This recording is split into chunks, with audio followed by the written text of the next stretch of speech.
welcome to the Base Damage channel, not podcast. I was about to fuck up there. This is Koolaid here with my buddy Matt. What's up, guys? Brother from another mother. And we got to talking about what would be something that, you know, people getting into this card game would want to do, and that's build cheap decks. Build either something based around a simple concept or just be able to get a lot of good cards for fairly cheap. And so we're like, well, let's just make some budget deck videos. So this is the first of a couple that we have planned. I apologize for not having them in sleeves. I literally just do not have extra sleeves at this time. Hence budget decks. Hence 8 other decks that I have to spread card sleeves throughout them, and it just was too lazy to change out sleeves and get more sleeves and whatnot. But this is for Kontai collection, based around a concept of both the climax combos work around making it so your opponent can't use Encore. So you're going for board wipes here. Board wipes, which is similar to a card from Yu-Gi-Oh! Known as Raigeki. It was a spell card that states destroy all monsters your opponent controls. That was it. Oh yeah. And I thought of that correlation when, you know, if you're able to kill everything, if you're able to reverse all their characters with this combo active, their field gets wiped. So I'm like, okay, well, it's Raigeki, I don't care. So this is You're basically trying to make your opponent waste the cards that they want to save. Kind of. Oh, you run a lot of, I don't know, Encore stuff? Yeah. Nice. Which I run just as much Encore in here, which is funny. So hopefully no mirror matches, right? Anyway. But this deck's probably about anywhere from $40 to $50 or cheaper, because if you know other people who have Kontai cards, you can get a lot of them for probably just next to nothing. And just people be like, hey, you using that? And just grab it, you know? A good example is that Inadumo that's on top. Those are a $3 common. Buy a couple packs. You'll be okay. If you buy them individually, they're $3 a piece, like online or whatever. But it's out of the trial deck. It's out of the pack. People probably have extras because common. Yay. Anywho, let's just get right into this. We have level zeros. Well, I got 15 level zeros. We got the Inadumas, which is when you play her, you have to check the top card of your deck. If it's not a Fleet Girl, she gets rested. But there's a neat little trick around that. That you can do and hopefully save yourself some trouble. And then when she dies, basically gets sent to the waiting room, you can pay 1, deal yourself a damage from the top of the deck, and search your deck for a level 1 or lower character, which just sets up plays. You got your level 0 reverser, Satsuki, and level 0 we got Kagero. She's got 2 effects. On play, you can pay 2 to search your deck for a Fleet Girl, and then when her damage gets canceled, you can pay 1 and draw a card. Because hand advantage is a thing. It's really useful, and I've gotten both effects off in games before, and it's not the best level 0 in the world, but it's helped me a lot. So I won't say it's the best, but I will have to say that I do love... She is one of my favorite level 0s in the set, just because... She's so cute. It's the utility. And because Hatsukazes are around roughly $8 to $10 a piece, we went for the cheaper Global 500, Izanami. Same effect as Inaduma, in which you have to top check. If it's not a Fleet Girl, you have to reverse her. Or not reverse her, you have to tap her. But she's going to be going back row, so you basically use her to check anyway. If nothing else, she's a 2500, which is not going to be terribly bad in any Definitely isn't bad for a level 0. And she's a Global 500 all Fleet Girls. So that's perfectly fine. And here is the last level 0, which is going to help you with both of these, which is Maikaze. Maikaze is overpowered, 35, level 0, that also top checks, but when you top check, if it's not a Fleet Girl, that card, so if it's like a Climax or it's going to go to your clock. But you can play that because it's not going to get tapped. You'll still be able to use it as long as you see, oh, that's a Fleet Girl. Okay, I can play my Inadumas. It's going to top check, no problem. And then you move my Kaze to the back row. So that's really helpful. And then she just gets over stuff afterwards. Because if you go ahead and get this set up in your first turn, even if she's just back row or whatever, you're set. So no problem there. So that's 4, 8, 10, 12. Yeah, 14. Let me double check You that. swapped out the Brainstormer, that's why. You're right, you're right. Okay. I was going to put in a Brainstormer, but I didn't realize that Brainstormer was like $8. If you want to, look up Takitsakaze from the second set, and she's a level 0 Brainstormer that's spammable, so it's really good.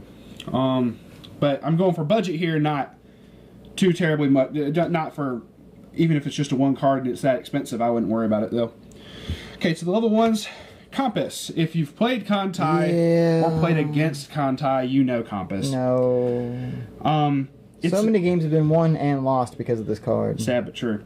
It's a, I'm just going to go ahead and say, rip now. I've used this effect. It's a Brainstorm. You mill 3 when you play it, and if you mill a climax, you can make one character your opponent controls unable to do damage to you.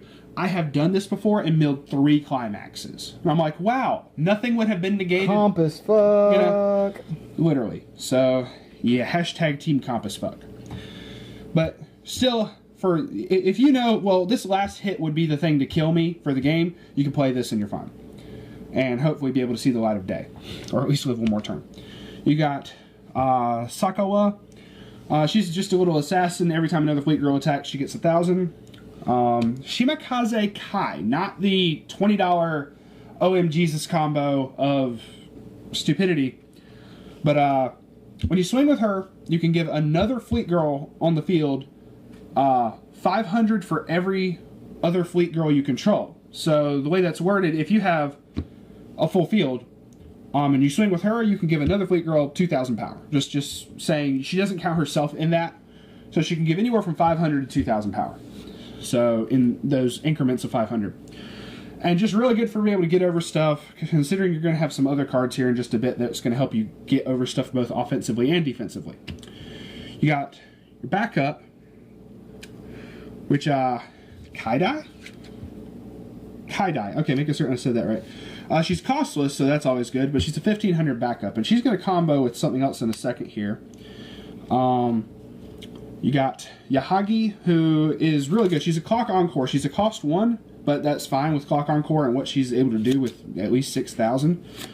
You can tap 2 of your fleet girls, and she gets 2,500 power till end of turn. So at this point, you're already hoping to have 2 back row for the Global 5s anyway, at which point she's base 7, then you tap the 2, makes her 9/5. 9/5 easy. At level 1, with no actual cost other than just putting her in, not bad at all. And if you can set up the combo, you're going to want to play her and Noshiro at the same time. Yeah, she's pumps all around.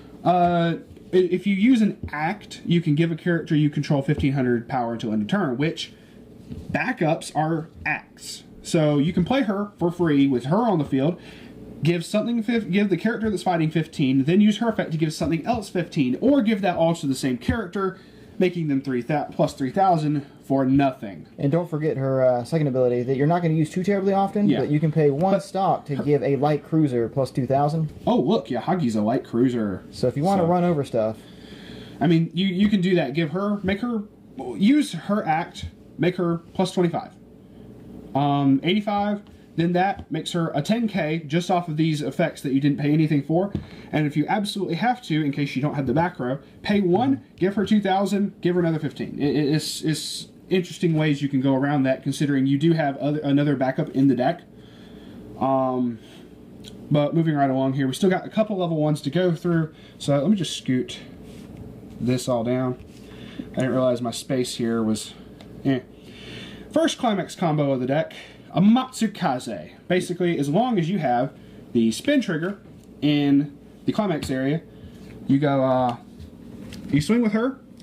It's a 1k one. She's a cost 1. It's whatever. You swing with her. If this is there, she gets 3,000 power. Meaning with this and that ability, she becomes a 10k base. And then your opponent can't use Encore for the rest of the turn. She doesn't have to reverse anything. She just has to swing. And that's there. And no Encore for your opponent. They ain't saving shit. And with base stats being a 10k at that point, she's killing stuff at level 1 and most likely killing stuff at level 2 if you're able to do combos like that and just be able to... You could snipe out a level 3 with her if you really, really wanted to. Easily. One of the main searchers of the deck, plus a neat little change. Junsen, on play, you can pay 1, discard a card, and search your deck for any fleet girl. So she'll be useful to get you at least the 1 copy of your level 3 later in the game. And then when she dies, you can pay 2 to change into her level 2, which will show in just a bit. And Goya, when she sides, she gets +1 soul. And at the beginning of your encore, if she's rested, you can pay 2 and send her to the waiting room to play into her level 2, which will show both those in just a second here as well. Now, before you move on to the level 2s, let me ask real quick. What's that? Is there a particular reason why you're only running 3 of your Climax combo? Just because I have so much other stuff in here that is cost 1, I'm not wanting to kill it too much. True. She can be searched out You're right. with Inaduma or Junsen if you absolutely need, since... That's when we go back to the, but we're playing Kontai. Yeah. You're not going to search your things out? Like, Compass isn't going to really be played until later in the game anyway, but yeah. It's whatever you want to do. Normally, I would try to run 4 if I didn't want to try to include some other offensive and defensive into the deck. And you're also including searchers, so yeah. That's whatever. We have 2, 4, 6, 8, 10, 12, 14, 16, 19 level 1s. Which is a little heavy, but... It doesn't matter. I've seen decks run more, so it's all good. Good. Okay, level 2s. The level 2s isn't nowhere near as much. First you have the Goya, and she can be changed into. She's only 75, but her ability more than makes up for it. As long as you have 2 or more other Fleet Girls, she gets +1 soul and character encore, which is going to save you so much. So you get the extra little level 0s, she's going to last.